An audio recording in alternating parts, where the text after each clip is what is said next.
Hola a todos y bienvenidos a una nueva edición de Alerta Congreso. Como todas las semanas, estamos con nuestros amigos de Observatorio Legal. En esta ocasión nos acompañan Álvaro García y Rodolfo Reina. ¿Cómo están?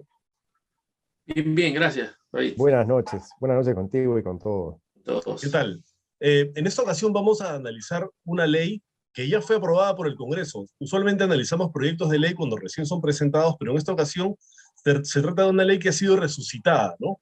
El Congreso ha autorizado que se armen comités de autodefensas y los ha incorporado en el sistema de seguridad ciudadana. ¿Qué significa esto? Que ahora los comités de autodefensa, como las rondas campesinas, por ejemplo, pueden utilizar armas de fuego y ayudar en la seguridad ciudadana, o sea, colaborar con la Policía Nacional, incluso con el Ejército.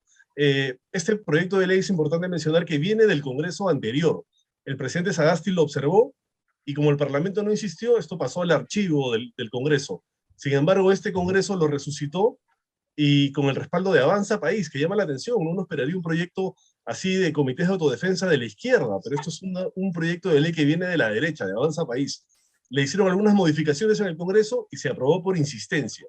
Entonces, la situación es un poco que hasta el año pasado estaban desactivándose todos los comités de autodefensa que estuvieran fuera de zonas de emergencia, ¿no? Se estaban desactivando porque la idea es que no exista, digamos, una fuerza militar o policial paralela a la oficial, a las instituciones del Estado, ¿no? Entonces, ahora con este proyecto de ley no solo se reconoce a los que existen, sino que se autoriza que se puedan crear nuevos comités de autodefensa y además en cualquier zona rural, ya no solamente en las zonas de emergencia, que fue donde originalmente se les creó en la época del terrorismo, ¿no? Para combatir a Sendero Luminoso. Entonces esto genera preocupación porque se dice que crea un sistema paralelo de justicia que podría generar violencia y además enfrentamientos con la Policía Nacional y las Fuerzas Armadas, porque, digamos, interfiere en la competencia de las fuerzas del orden, ¿no? Además, una cosa que me parece muy preocupante es que estos comités de autodefensa pueden recibir armas de donaciones privadas, o sea, cualquiera puede donar armas y armar su comité de autodefensa. Entonces, ¿autodefensa de qué? O sea, ¿a quién van a defender? Considerando que hay sectores del país que están controlados por economías ilegales, ¿no? El ex ministro del Interior, Rubén Vargas, preguntaba, ¿qué va a pasar con los comités de autodefensa en las zonas dominadas por economías ilegales como el narcotráfico y la minería ilegal cuando el Estado se enfrente a ellos? ¿A dónde creen que van a apuntar las armas de los comités de autodefensas? Es muy peligroso porque están jugando con fuegos. Entonces, lo que se teme es que se creen especies de grupos paramilitares o parapoliciales, suerte de milicias, que en la práctica estarían al servicio ¿de quién? ¿De los empresarios que les donaron las armas? ¿De los narcotraficantes o los mineros ilegales? El ministro del Interior actual, José Luis Gavidia, ha dicho que es una norma muy peligrosa también y que el tema se va a discutir en su sector. Diferentes actores políticos están pidiendo que el Congreso derogue la norma y las Fuerzas Armadas también se han mostrado en contra de una ley de esta naturaleza. Entonces, ¿ustedes qué opinan? A ver, Rodolfo, empecemos contigo, por favor. ¿Cuál es tu opinión sobre este proyecto de ley que está causando tanta preocupación y alarma? Bueno, como has sostenido tú, esta ley de autodefensa genera muchos riesgos, más bien en el orden público, paradójicamente al objetivo que tiene de contribuir a combatir la inseguridad ciudadana, más bien la va a promover porque va a generar una situación de inseguridad y de una eventual alteración del orden público. Creo que tiene mucho más riesgos la implementación de esta ley. Dicho esto, creo que hay que mencionar, como tú ya mencionaste también, el itinerario de este proyecto de ley. En efecto, este proyecto de ley nace en el periodo parlamentario pasado, fue observado por el presidente Francisco Sagasti y fue actualizado en este periodo parlamentario y fue aprobado por insistencia. En efecto, yo quiero hacer notar también, por ejemplo, que en el periodo parlamentario pasado se aprobó con 93 votos. En este periodo parlamentario se ha aprobado con 95 votos. El dictamen de insistencia fue aprobado por unanimidad en la Comisión de Defensa. Y hay que hacer notar que hoy que tenemos en nuestro Parlamento destacados ex altos mandos de las fuerzas del orden han respaldado este proyecto de ley. Increíble. En efecto, esto demuestra, si bien es cierto, un consenso de las diversas fuerzas políticas del Parlamento, creo que no ha sido reflexionado las aristas que tiene esto y las complicaciones y los eventuales riesgos que puede tener. Esto desde el punto de vista del itinerario de este proyecto de ley. El otro punto de vista que debemos afrontar es un poco los antecedentes de los comités de autodefensa para entender los riesgos que significan esta nueva ley de los comités de autodefensa. Como tú bien has dicho, en la década de los 80 y 90 se implementaron los comités de autodefensa como parte de la estrategia de lucha contra los grupos terroristas, ¿no es cierto? Eran parte, o sea, era una forma de involucrar a la población civil en la lucha contra el terrorismo. Y como parte de esa estrategia militar era dotarles de armas a la población civil para que puedan enfrentar al terrorismo y al narcotráfico en las zonas declaradas en emergencia. Vale decir, eran una respuesta de estrategia militar contra los grupos terroristas de manera muy excepcional y muy focalizada y lucha contra los grupos terroristas en la década de los 80 y 90. En paralelo a esto, como tú bien has dicho, existen lo que se llaman las rondas campesinas. Rondas campesinas que funcionan en el contexto de las comunidades campesinas nativas o rondas campesinas que funcionan de manera independiente a las comunidades. Pero a diferencia de las comités de autodefensa que son parte de una política de lucha militar contra los grupos terroristas en la década de los 80 y 90, las comunidades campesinas y nativas y las rondas campesinas tienen un origen más bien histórico, que responden al pluralismo cultural, étnico y jurídico que existe en el país. O sea, responden a una tradición histórica. Tan es así que tienen un reconocimiento constitucional expreso en el artículo 149 de nuestra Carta Política. Eso no hay que confundir los comités de autodefensa con las rondas campesinas. Son organizaciones de diferente naturaleza y de un origen totalmente distinto. Es cierto que durante la época de Fujimori se intentó que las rondas campesinas tengan las mismas funciones que los comités de autodefensa, ¿no es cierto? Y por eso se dio, por ejemplo, el decreto legislativo 740 que les permitía dotar de armas a las rondas campesinas. Y un decreto supremo del sector defensa en el año 93 hizo que las rondas campesinas se adecúen a la organización y funciones de los comités de defensa. ¿Por qué? Porque pensaban involucrar a toda la sociedad organizada en la lucha contra los grupos terroristas. Obviamente esto respondía a una situación excepcional de conflicto armado que vivió el país. Sin embargo, hoy la nueva propuesta, la nueva ley de comité de autodefensa, que dicho de paso, su primera regulación fue el decreto legislativo 741, justamente en el año 91, y que le dotaba justamente, les permitía tener armas, les permitía legitimidad para actuar contra los grupos terroristas, como parte de lo que hemos mencionado de la estrategia militar contra estos grupos terroristas.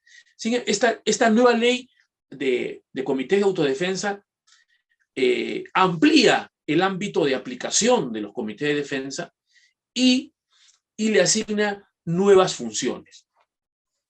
Dicho esto, esta ley en principio ya no se aplica solamente para las zonas de emergencia, sino para zonas no declaradas en emergencia. Y segundo, ya no se aplica solamente como tenía el marco legal anterior para la lucha contra el terrorismo y el narcotráfico, sino que se amplía para la delincuencia común o para los delitos que están vinculados a la afectación de la seguridad ciudadana.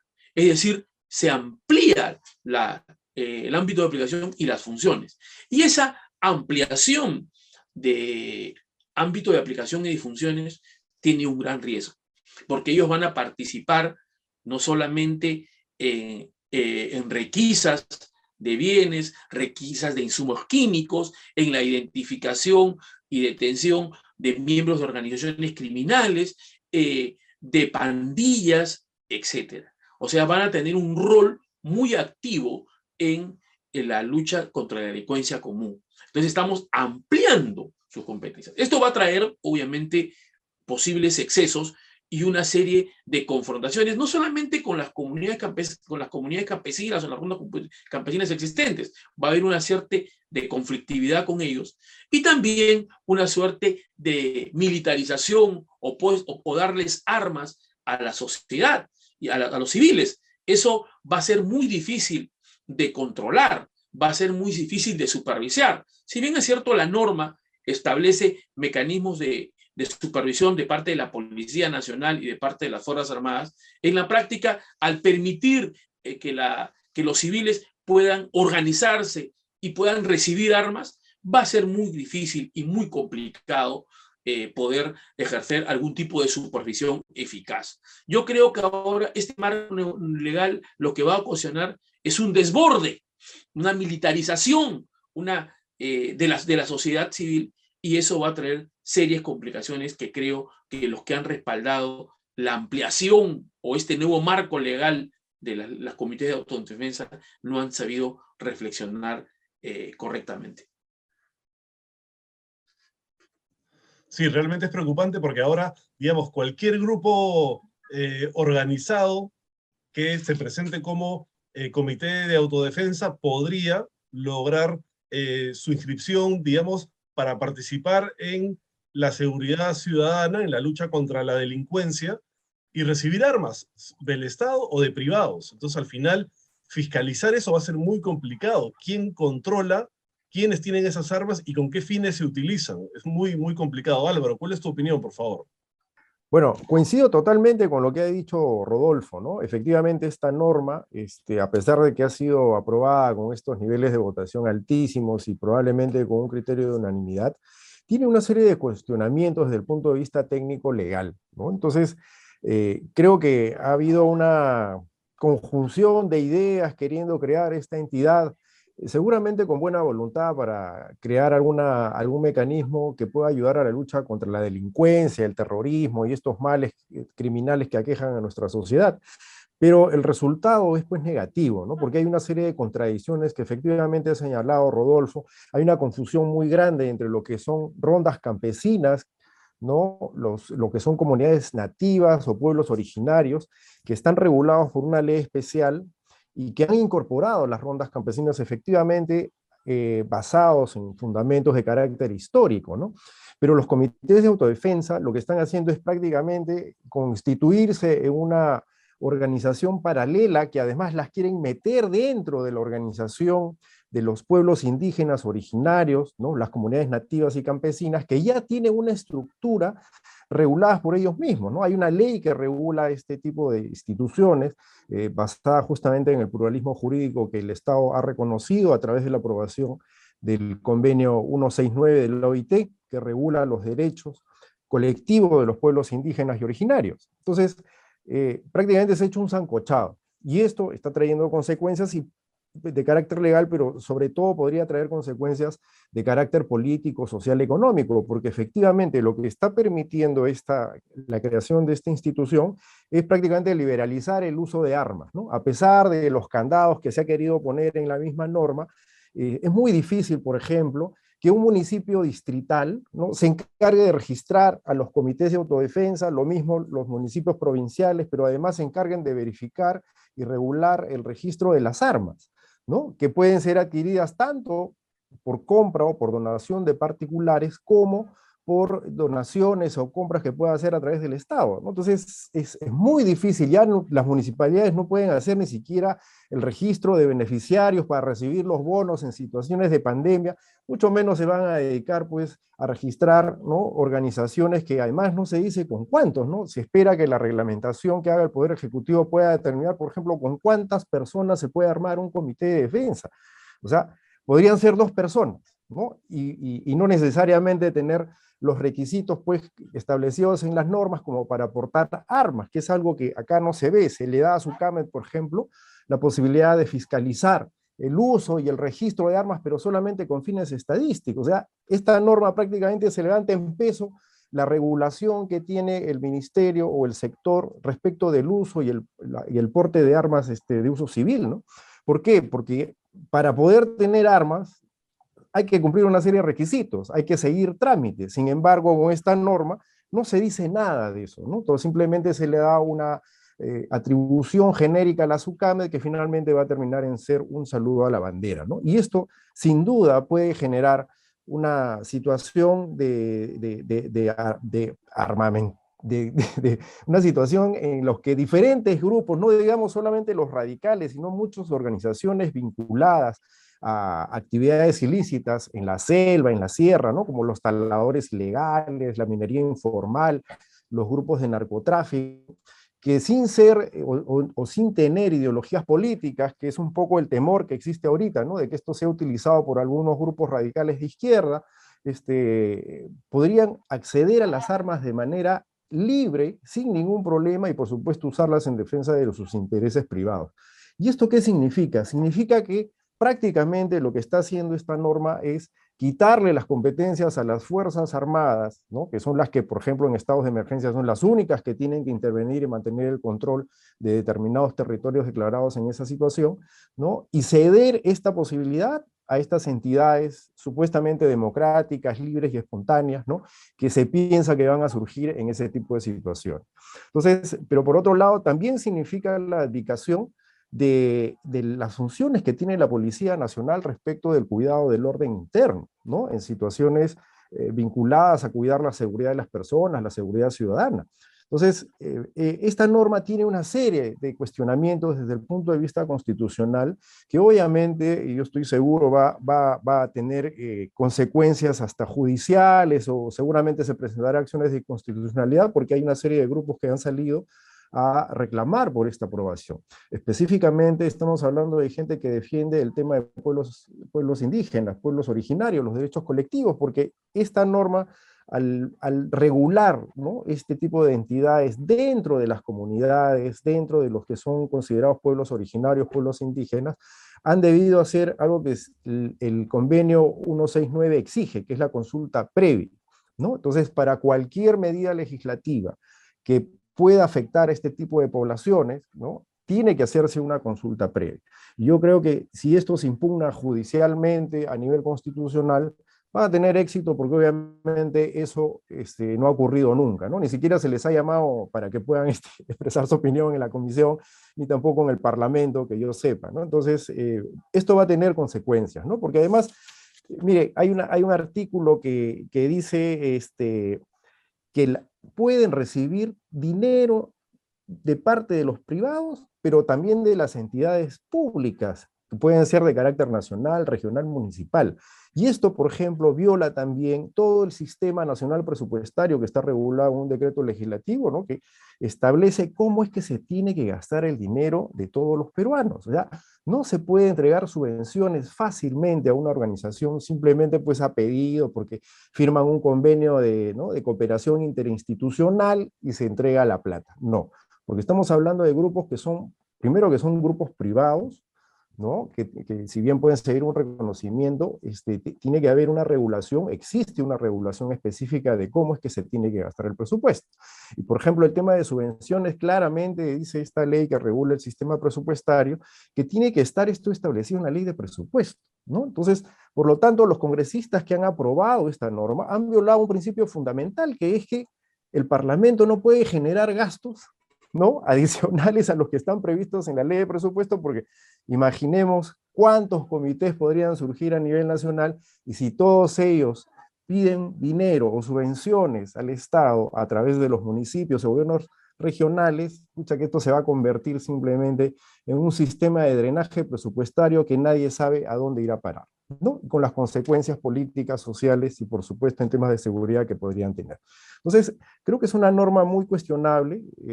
Esperemos que el Parlamento pueda en algún momento reunirse, volver a reflexionar sobre estos temas y considerar estas críticas que se están haciendo desde la sociedad civil, ¿no? Ojalá que no haya una intencionalidad efectivamente de implementar esto, incluso contra la opinión pública, porque obviamente esto afecta a derechos fundamentales, derechos constitucionales reconocidos en nuestra Constitución, pero además en otros organismos internacionales a los que nosotros estamos adscritos, y que podría tener consecuencias como en algún momento, y Dios no lo quiera, tuvo la aprobación de algún tratado de libre comercio respecto de la provincia de Amazonas, ¿no? Yo estoy hablando del baguazo que también tuvo consecuencias, incluso de pérdidas de vida, porque simplemente no se escucharon las voces de quienes están sinceramente afectados, ¿no? Porque en este caso hay, como se dice, la intención de crear entidades paralelas, vincularlas a las ya existentes, pero con otras funciones y probablemente con otras intencionalidades, ¿no? Que pueden generar muchos problemas. Bueno, esperemos que el Congreso recapacite y se pueda tomar alguna medida rectificatoria sobre este tema, ¿no? Bueno, no es la primera vez que el Congreso aprueba una norma al caballazo, ¿no? En contra de la opinión de los expertos o de las personas involucradas en la propia norma, como en este caso que no se le ha consultado a nadie, ¿no?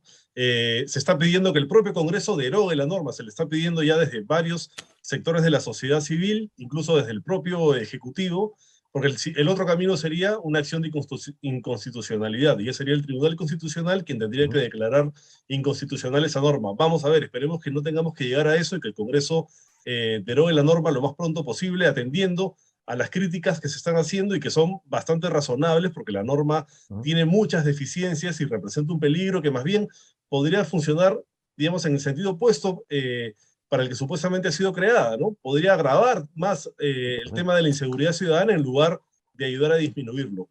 Muchas gracias por su participación, como siempre, y gracias a todos los que nos siguen, y nos vemos la próxima semana con otros proyectos de ley.